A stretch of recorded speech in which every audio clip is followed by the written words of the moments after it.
금시세가 쉬지 않고 조금씩 오르니까 계속 뉴스에서는 금시세가 사상 최고치라는 소식이 들려오고 있습니다. 달러 흔들리자 금값 사상 최고치 또 경신이라고 하고, 골드만삭스는 금값이 내년 2020년 중반쯤이면 4,000불까지 오를 것이라고 전망을 한다고 합니다. UBS는 올해 말에 온수당 3,500불을 예상하면서 낙관적인 전망을 내어놓았다고 하네요. 이 뉴스가 4월 14일 뉴스인데요. UBS가 예상한 3,500불은 이미 4월 22일에 한번 찍고 현재 잠시 쉬고 있는 중입니다. 우리가 살고 있는 세상에서는 결국에 시스템이 붕괴하기 전에 금값은 최소한 돈당 200만원까지 올라가고 실버는 키로당 최소 1000만원까지 가게 되는 것을 보게 될 겁니다. 사실 저는 개인적으로 금은 돈당 한 400만원 정도, 실버는 키로당 3000만원까지도 올라갈 거라고 생각을 하긴 하지만 너무 비현실적이고 말도 안 되는 소리라고 생각하시는 분들이 많이 계실 것 같아서 정말 보수적으로 돈당 200만원, 실버는 키로당 1000만원 정도라고 얘기한 것입니다. 현재 금값은 3,500불을 한번 찍고 한 번 더 다시 오름세를 향해서 올라가고 있는 중입니다. 지금과 같은 상황에서는 안전자산인 금에 대한 수요는 계속해서 증가할 수밖에 없습니다. 사실 붕괴하기 전을 말씀을 드리는 것이고, 그 이후에는 얼마까지 오를지 정말로 알 수가 없습니다. 전제 조건을 붕괴하기 전이라고 얘기를 했기 때문에 붕괴를 하게 되면은 금이 오른다기보다는 화폐의 가치가 너무나 떨어지기 때문에 상대적으로 금값이 오르게 되는 거겠죠. 그리고 현재의 금값 상승을 주도하는 것은 중국 정부라고 할 수 있습니다. 중국 정부는 달러가 아닌 위안화로 금을 엄청나게 매수를 하고 있습니다. 그 증거를 살펴보면은 지난 4월 1일부터 11일까지 금 ETF의 매수세 29.1톤 물량을 올해 1분기에 전체 총량 23.5톤을 뛰어넘은 것입니다. 트럼프 대통령의 대중 관세 정책 여파로 불안 심리가 고조된 중국 투자자가 안전자산인 금으로 눈을 돌리고 있다고 하죠. 4월 1일부터 11일까지 중국의 금 ETF 보유량이 29.1톤 증가했다고 합니다. 11일 동안 증가한 양이 1, 2, 3월 한 분기의 유입량인 23톤보다 더 큰 증가입니다. 중국 내 금 수요가 늘어나면서 프리미엄도 급등했다고 하고, 런던 금값 대비 1% 정도 올라서 온수당 24불에서 54불 정도 프리미엄이 중국에는 붙었다고 하네요. 중앙은행의 금 매입 기조도 계속 변하지 않을 것 같습니다. 중앙은행들의 금 매입량은 3년 연속 1000톤을 넘기고, 금 ETF로 자금 유입도 최근 3년간의 최대의 규모라고 하고 있습니다. 열흘 만에 지난 한 분기 동안의 양보다 많은 양을 매수했다. 이 말은 지금 금값은 중국의 민간이 아닌 중국 정부가 주도하고 있는 가격 상승장이라는 말입니다. 지금 달러의 약세장이 생기면서 일주일 만에 40원에서 50원 정도 이상이 환율이 하락하고 있습니다. 지금 현재 2025년 5월 3일 오후 2시 반쯤 됐는데요.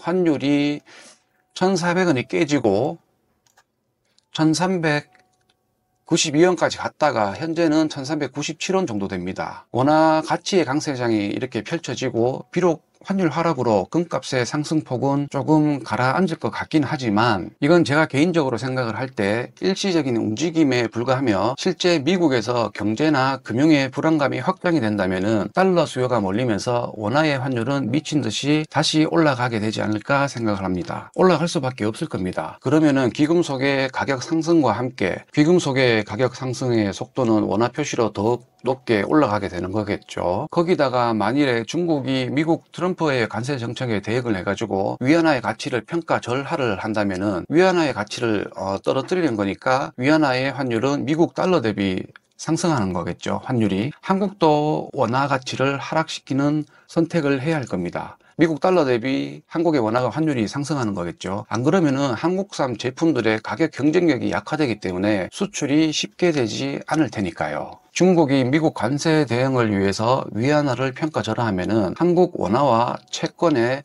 하방 압력이 높아지게 되어 있습니다. 중국과 한국은 수출의 유사성이 높고 위안화 절하 속도가 빨라진다면은 한국을 포함해서 다른 아시아 국가 수출국들이 경쟁적 평가 절하를 할 수밖에 없게 되는 것입니다. 그러면은 원화 환율은 높아질 거고, 인플레이션 상승 압력을 받으면은 한국은행은 금리를 추가로 인하할 수밖에 없게 되겠죠. 골드만삭스 닥스는 내년 중반쯤에 금값이 온수당 4,000불까지 오를 거라고 했는데요. 어쩌면은 내년 중반이 아니고 올해 내에 금값이 온수당 4,000불을 가게 될지도 모릅니다. 왜냐하면 예상했던 것과 다르게 트럼프가 너무나 멍청한 전략으로 나왔기 때문입니다. 트럼프가 사실 당선과 동시에 1년차에 금값의 상승을 막기 위해서 수단과 방법을 가리지 않을 거라고 생각을 했었는데 오히려 자기네들 패권을 중국의 멱살을 잡히게 된 꼴이 되는 형국이 됐습니다. 트럼프가 뭔가 대단한 전략이 있을 줄 알았는데 막상 따고 보니까 후카시마 넣다가 쫄아가지고 쫄았지? 잠시 관세를 미루면서 한 발 양보를 했습니다. 앞으로 어떻게 되는지는 좀 더 지켜봐야 되지 않나 싶습니다.